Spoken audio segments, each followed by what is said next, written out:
अरे कहाँ गए तार नया स्क्रीन प्ले डायलॉग? हाँ कारे सरवा तू तो कहत रहले कि भोजपुरी में हमरा से बड़ एक्टर नहीं के पर्दा फाट जाई। ए कहाँ गई तार एक्टिंग?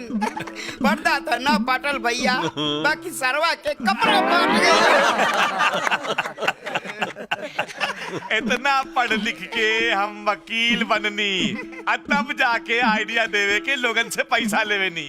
तू हमरा से भी बड़ आइडिया देवे लगले।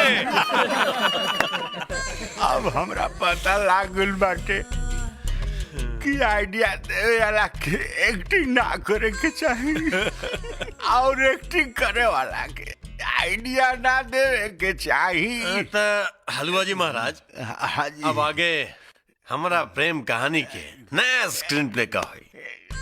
ऐसन बा सरकार भैया, ज्यादा भीड़ भाड़ वाला जगह रहे ना, यही से आइडिया फेल कर गई। लेकिन अब कम भीड़ वाला प्लानिंग कैले बाटी। चल बक। अरे जाके रामलीला फिल्म देखी। रामलीला?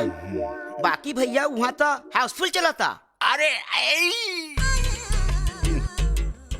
अरे हाउस खाली करा ली और ओकरा बाद खाली हाउस में रहुआ भाभी जी और रामलीला। लेकिन ओकरा से का हुई? अरे सरकार भैया, जहाँ लोग के रामलीला फिल्म देखे खातिर टिकट नहीं खे मिलत और पूरा हाउस खाली करा ले भाभी जी खातिर, तब भाभी जी कितना इम्प्रेस्ड हुई हैं। और ओकरा बाद पर्दा पर रामलीला, खाली हाउस में रहुआ भाभी जी के रासलीला।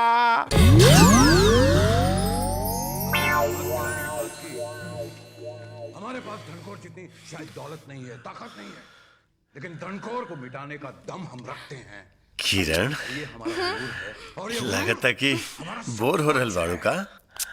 ये फिल्म अच्छा नहीं की लागत? ना सर, फिल्म तो हिट बा, बाकी हॉल में दुगो आदमी बैठ के देखल जाई तो बोर तो होबे करी नू। लेकिन हम तो माने ना आपके साथ, तो हमारा साथ भी अच्छा नहीं की लागत। ऐसन बात ना है सर, सिनेमा देखे के मजा तब आवेला जब हॉल खचाखच भरल रहेला, सीटी बजेला, ताली बजेला, रोमांटिक मूड की मजा तभी नु आवेला। वैसे बुरा मत मानी सर, तनी सोची कितना लोग बाहरी फिल्म देखे के इंतजार करत होखी और न जाने हमनी की बारबी का गंदा सोचत होखी। हम जाता नहीं, सॉरी सर।